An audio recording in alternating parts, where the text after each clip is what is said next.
Hey everyone, my name is Luke Morsa. You might know me better by my channel's name, Celios Network. I've been running this channel on YouTube and Twitch for about 4 years now, and I've been playing the card game ever since I was a kid when it came to North America, and I started competing in official tournaments around the year 2007. I've been to several worlds, I've traveled to regionals and international championships, and recently I've loved creating content and helping build a community, giving players entertainment, and also bringing new players into the game. This is our very first Celiostats tournament, joining between Celio's network and the organization PokeStats. I hope you all enjoy it, and we'd love to hear any feedback you have. Hello, I'm Stéphane Ivanov from France. I've been playing the game for about 11 years now, and I am a semi-professional player. I have won the North America International Championship twice, and I was ranked number one in Europe for 2 years in a row. Hey, what's up, guys? It's Rahul. You might know me from being the Flea on Twitter, other socials, etc. I've got a YouTube. It's pretty chill. I've been playing for about 10 years. Never won a regional, but I've top cut, top eighted a bajillion times. Top four only twice, so I've got only two pieces of glass. Top 32 the World Championships 2 years in a row, 16 and 32. Otherwise, I'm really excited to be here. It's going to be really fun to cast these rounds, have a lot of fun. Thank you so much for inviting me on, guys, and let's have a blast and watch some good Pokemon. A special thanks to all of our judges, each of whom is a certified TCG judge by the Pokemon Professor program. Our judges for this event include Aaron Friedman, Jake Mershon, Thomas Happel, Justin Bowman, and our head judge Isaiah Chevelle. Tonight's event is sponsored by PotownStore.com, the best place to buy PTCGO codes. Be sure to use code CELIO for 5% off at checkout. Hello, everyone. Welcome to the Celiostats tournament, round one. It's me, Rahul Reddy, and with me I've got Stefan. How are you doing, Hi, Stefan? I'm doing very well, thank you. So I'm really excited for this. Please. Yeah, same. We've got a lot of Pokemon to be played. This is a pretty big tournament, I think, too, today. Yeah, we have, wait, I had the number, but more than 250 players, so that's a big thing. And our round one here will feature Andrew Hedrick playing Ice Rider Calyrex and Inteleon against Sunny Games, who is playing Eternatus. Yeah, a pretty fun matchup to see here. The Ice Rider deck can obviously get a lot of damage onto the board.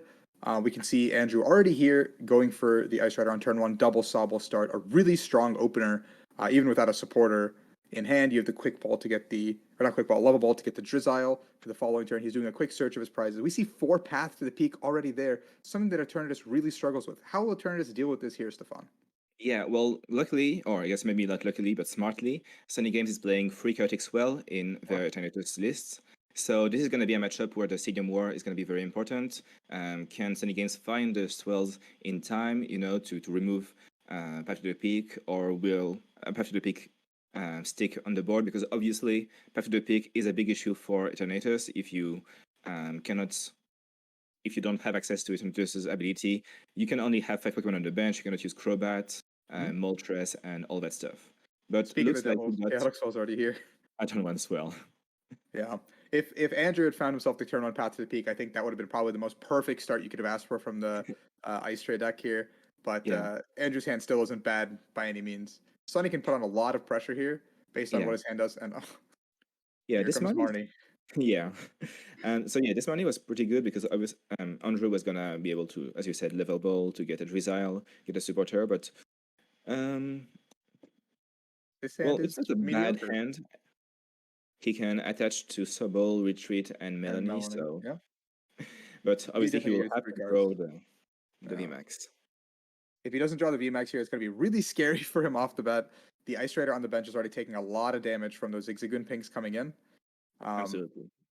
And one thing important to note about Sonny's list over here, he does play 1 copy of Big Charm, which does make it harder for the Ice Rider deck to eventually get those one-shots or even set up a big damage move into Inteleon Pinks to get damage in. Yeah, absolutely. So looks like 100 top decked Marnie, which might be a safer play for this turn. He could just attach to the Calyrex. And Marnie, if he hands Drizzile, maybe he could retreat and attack, something like this. Mm-hmm. It seems like, well, this turn obviously you want to play it a little bit safer. If you go into the Ice Rider Calyrex and use the Melanie here and you whiff the VMAX, all of a sudden you're in a really scary spot where the Moltres can either attack into you, the Moltres can probably pivot out into the Eternatus VMAX if that's almost certainly coming this upcoming turn. So when that comes, they'll if you lose your one Ice Rider with both energy, you're forced to Melanie in the upcoming turn. If that doesn't happen, that sucks. Exactly.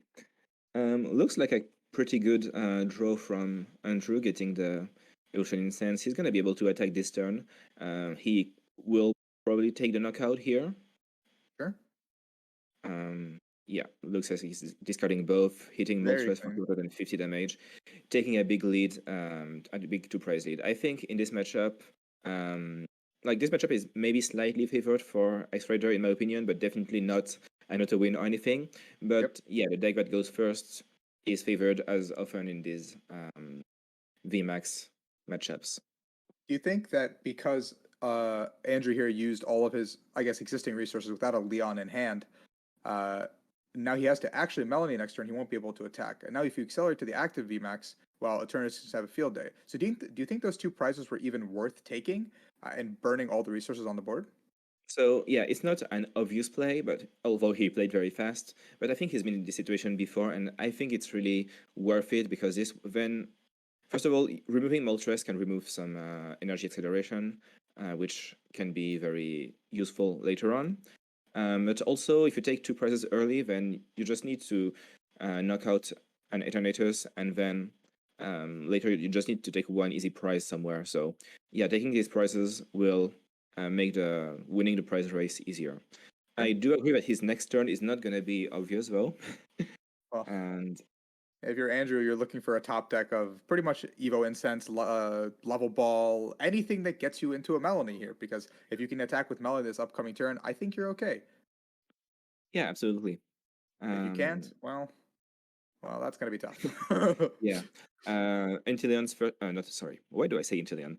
Ice Rider's first attack, Rite of the High King, is pretty good against Eternatus because Eternatus has a bigger bench than most decks. So Rite of the High King can deal up to 250 damage for just 2 energy, which is great. Yeah. Because you don't have to discard the energy. In this situation, it also looks like not having the Drizziles and the Inteleons into play for Andrew is starting to hurt a little bit because getting those extra, like by this turn, had he found a Drizzile on the past turn and moved it into this turn, they would have had a chance to start pinging onto the board, setting up some of those one-shots. Those Zigzagoons on the bench might not have survived this long. It could have made that one Eternatus VMAX in the active spot a lot easier to take out. But there we see the level balls, 2 level balls coming into hand, so 2 Drizziles are going to come into play. What items do you think he should be grabbing here this turn, Stefan? Well, he'll probably get a switching card, probably... wait, no, he actually only plays 1 balloon, so he cannot retreat The balloon's to on the the board. second. Yeah, exactly. It's already attached. That's a bit surprising. Usually, most lists play more than 1 balloon, or they play switch or something. But Wow. looks like there's nothing here. Yeah, you're right. There's absolutely 0 switches and only 1 balloon on the list. Yeah, so I think he's saying, okay, you get to take this easy knockout, and then he's gonna try for a comeback. You know, maybe getting cards like Path to the Peak, Reset Stamp, and just trying to to lock it and just maybe not lock it, but make it as hard as possible. But Sunny Games hit the third Chaotix well. Yeah, I think Andrew here, he had to hope, he had to pray that there was some miracle that the third Chaotic Swell was in those prize cards, that the Chaotic Swell would not hit the board this turn, because now this game is all but over, I think. Yeah, it's pretty difficult for So if you're Andrew to come Andrew, back. how do you get back into this? What is your prayer? What is your hope? What sequence of events has to happen this turn for you to even stand a chance? So I think well, pretty much his only plan is to hit with a VMAX. Okay. It's not gonna one hit KO, but he can do that.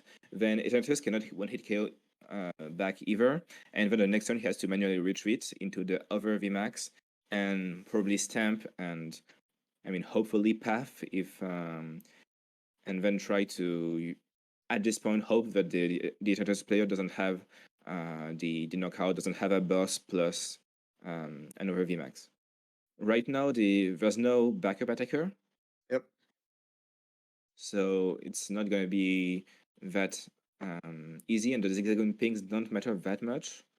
Although actually I say that, but no, they do matter because calyrex vmax will have 30 HP left after 270 damage dread end, so it will be in range for a knockout with power accelerator. So Yeah. yeah, Quick that's maths. actually Exactly. yeah. We do see Andrew searching his deck. We do see that there is the stamp in the deck. We do see that there's the third VMAX in the deck. Neither of those are in the prize cards, so that win condition still is available for play. Now we have to double check and see if he has both paths. They are also both there.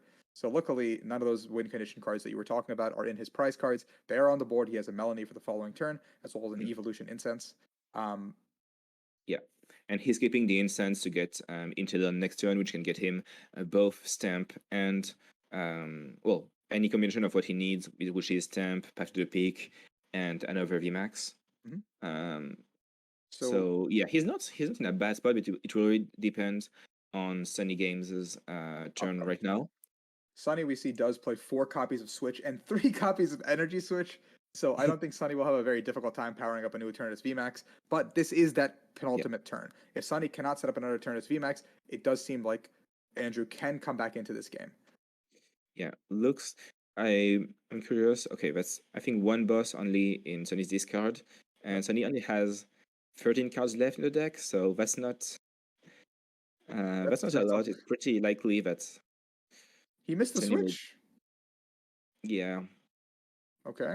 Maybe that puts you in a good spot. There's a boss. Yeah, I don't think the boss matters right now. It will matter next turn. I think now you well, I would play the bucket first. I think so. You thin with the bucket for sure, I think. Make sure you don't draw into those water energies, because right now, what are they going to do for you? The water energies are absolutely probably the least helpful cards you can see off those 3. You could even Evolution Incense for one of the Inteleons just to be safe. But if you draw into the Inteleon or the Shadow or the Ice Rider VMAX, you could pick the other one up out with the Evolution Incense. So maybe it's better to just hold that. But for sure, the bucket should have gone first. Yeah, I agree. Oh, look, there's a water energy. Yeah, he's still gonna get what he needs because of the well, the scoop of net is actually very useful here. He can get a lot of things with Inteleon. Yeah, I think we're gonna see the stamp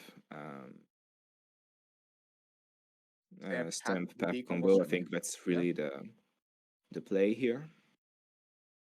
He does have the energies in play to retreat. He does have a very good hand for the following turn, as long as Sunny does not have a boss in hand. The moment Sunny does play 4 copies of boss, however, in Eternatus, so it's a very streamlined version of the deck. And we do see that Andrew does not have a way to heal his board in any way. So Andrew does have that one prayer, that one win condition you talked about, the stamp into the path, whatever play here, just to kind of get the game kind of rolling. But we do know Sunny gets 4 cards, which is a lot, especially considering he has 19 total cards. So if we go with the knowledge that maybe 1 boss in the discard, potentially 2, he has pretty decent odds of hitting it. Yeah, I agree. I would not feel safe if I was Andrew here, but that's his only play. He has to hope that there's Sunny doesn't hit the boss. And on the bright side, the path does really not much. Yeah, we know the path's going to stake 100%, so there is no Crobatable cards. Sunny cannot draw more cards using a Crobat. Yeah. Those 4 cards he has are the 4 cards he's going to see, and that's it. Yeah, you're right. That's actually is very helpful. Because there's a bucket. Better late than never, I guess. He opts to screw up net now, which why not? I mean, this gives you the Drizzile for the potential. If Sunny does do like a Marnie play or something like that, the Drizzile does go back into the deck, giving you a potential supporter out. So that's not a bad play. Yes, it's a very well thought out. And here we see if he has the boss. And as you can see, Andrew, the fact that Andrew took this early prize lead on Moltres on turn 2 actually matters a lot. Yeah. You're absolutely correct. I was thinking here that maybe the Ice Rider deck used up all their resources early, and now we found themselves in a bad spot, especially that turn 2. When, as the Ice Rider player, we didn't get the attack off, and just like that, we're back. Yeah. The game is over. Yeah, the boss is gonna make it. Just taking the last prize of this Zigzagoon, and yeah, Andrew wins. Yeah, so that does seal up the game one. Stefan, you talked about exactly how those two prizes would matter so much at the early game, and they did. They came back in a way that we only had to deal with one Eternatus vmax throughout that entire game. Andrew pretty much expertly dealt through that situation, played to all those outs you talked about throughout the game, and he played to the part that Sonny would probably miss the boss, and that's all you can do, right? Yeah, he played to his outs. He knew it wasn't a foolproof plan. He knew like it could have gone worse. It could have, but yeah, Sunny didn't draw the boss, and that's what Andrew needed. And so Andrew goes 1-0. Still 8 rounds to go, I believe. So we have a lot of games still to play for you today. Absolutely. We're going to take a quick break. We're going to throw it over to the in-between round segment. You guys can keep catching all the action with other streamers, etc. You can hang out with us as well. We'll be back for round 2, and you can catch some more action today with Celiostats tournament.